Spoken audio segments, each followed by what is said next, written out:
Okay, so I know what everyone's thinking. No one contained Joel Embiid. Yeah, like I know he had 28 points, 13 rebounds, 8 assists. He was not contained at all. But I want to talk about what they did differently to kind of get the ball out of his hands.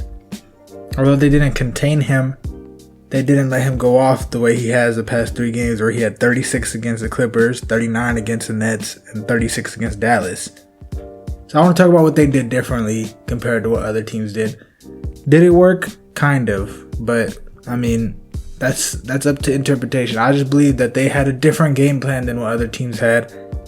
And it forced him to score less than what he had the previous 4 games. Okay, so here's the first play I want to bring up. As you can see, Joel Embiid has an ISO post up against Kevon Looney. So if I let it go, Andrew Wiggins brings a double, right? So now Kent Bazemore has to basically play a zone in between Mike Scott and Seth Curry. He goes straight down to Mike Scott because that's the easiest point, and Joel Embiid is looking for the pass to Mike Scott. But Kent Bazemore is right there, so he could pick it off. Steph Curry converges in because Joel Embiid is not looking that way, so he can triple team basically. And you can see Joel Embiid's eye line is meeting Seth Curry. Draymond Green goes over to Seth Curry, but look at how he's stepping. If he takes one more step, that's a travel. So he has to throw it to Danny Green or Furkan. Throws it to Furkan. Furkan pump fake drive floater. Teams would rather have Furkan do that than Joel Embiid. 9 times out of 10, they'd rather have Furkan Korkmaz shoot the ball than Joel Embiid. Now, the play I'm going to reference is from when they played the Nets. As you see right here, ISO post up. And, I mean, Sixers have basically the same lineup in the game. Ben Simmons is playing this game, though, however. But look, isolation, DeAndre Jordan versus Joel Embiid. Joel Embiid's able to face up. They don't bring a double at all. Tobias Harris is completely out of the play. They could have doubled off of him. Could have doubled off of Ben Simmons. But they didn't bring a double. That's what the Warriors did that was different. They brought a double off of the hardest pass for him to make. He's easily able to take it up because it's one-on-one, Joel Embiid. So here's another play right here. Sixers are trying to get the ball to Embiid. They're running a whole bunch of plays around him, a bunch of ball screens and whatnot. So right here, he gets a perfect opportunity for isolation against much smaller Draymond Green. Kevon Looney's in foul trouble, 5 fouls. But you can see Steph Curry kind of cycling over to go and double or go and get like a baseline steal. And then Toscano Anderson sees where Curry is and kind of cycles back. So now Tyrese Maxey's completely out of the play. Matisse Thybulle's the only one who could really shoot it from there. That pass is blocked off, so Seth Curry has to go around. And he passes it back, and the Warriors are able to re-rotate. Embiid doesn't get the ball right there. Very smart rotations again. Matisse Thybulle, they're just rotating. It's like a box in one. If I could, box in one is basically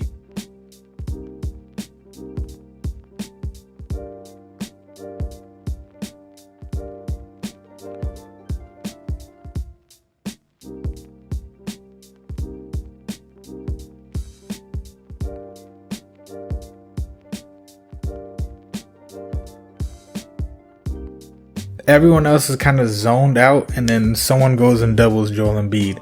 It's usually the one closest, but what the Warriors are doing is they're making it so that he can't pass it to the most obvious pass for him to pass it to. They're blocking all the passing lanes, so they have to pass it around. Again, he has to set a screen. Steph Curry drops in. Tyrese Maxey's completely out of the way. He could make this pass, but I don't know. Layup. I mean, they got the ball out of Joel Embiid's hands. That was the main priority. And I mean, they ended up scoring, but it was just hard to get an ISO. Hard to get an ISO for Embiid. Draymond Green is not guarding a single person right now. He's running. He's basically chasing Joel Embiid. Joel Embiid's posted up on Kevon Looney. And Steph Curry's playing a zone between Danny Green and Matisse Thybulle. Steph Curry then tells Damian Lee, he says, go up, go get Danny Green. And he's basically over there guarding Joel Embiid with Kevon Looney. Steph Curry's able to stay on Tyrese Maxey. So no one is really open right here. Steph Curry's on 2 people, but he can guard both of them, and Draymond Green can get back into the play. They're just trying to swing it around to get it to Joel Embiid, but they just can't because they keep bringing the double.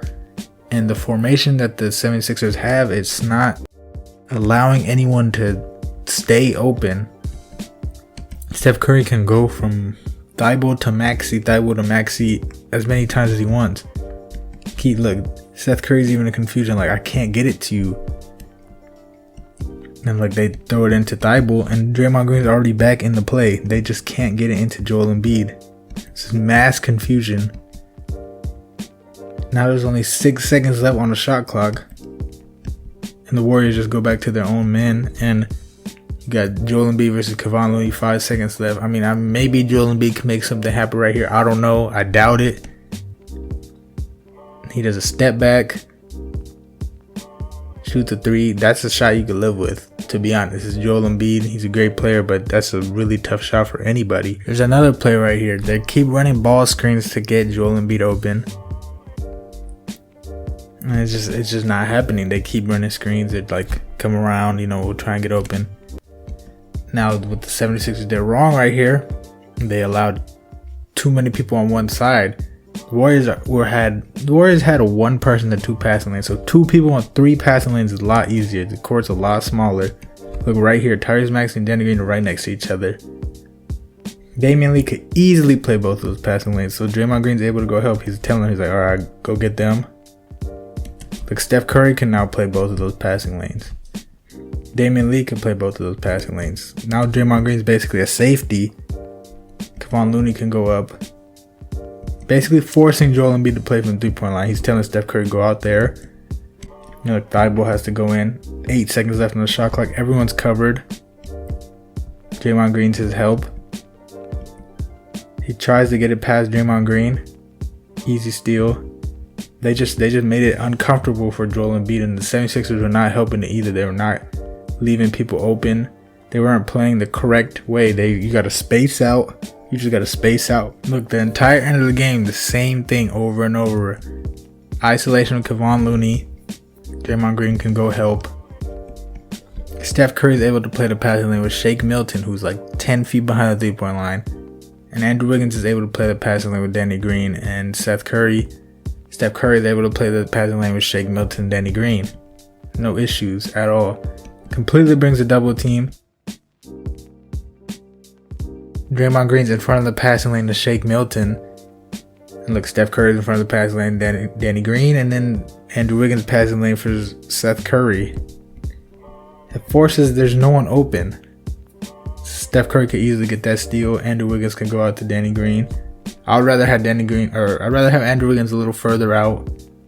But still. And they force a travel. It's insane the way they ran their defense today was. Joel Embiid still had 28 points, but down the stretch, it was a lot harder for him to score. You look, they brought the double, and there's just nowhere to pass it. He's in every passing lane. And both of them had 5 fouls too, so they couldn't be aggressive. Steph Curry's right there in that passing lane. Now, although Joel Embiid still ended up having 28 points, you can see how the Warriors' game plan kind of affected him.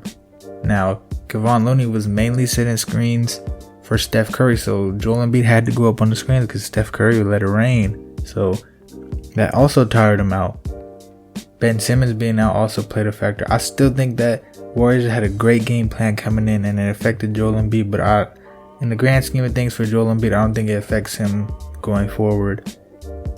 The adjustments happen. I don't think it'll affect him in the playoffs. I still think he's the MVP because of the record compared to last year and this year. If you look at it, each MVP was the top of the conference besides Russell Westbrook. So I don't think it affects him. He still had a great game. It was just down the stretch, the double teaming and the adjustments affected them the most. I think Doc Rivers should have put a 3-point shooter in his corner, the corner that Joel Embiid was posting out of. So say if he was posting them on the right side, we had Danny Green on the right side and they have other shooters on the left side. And so then that means no one can help.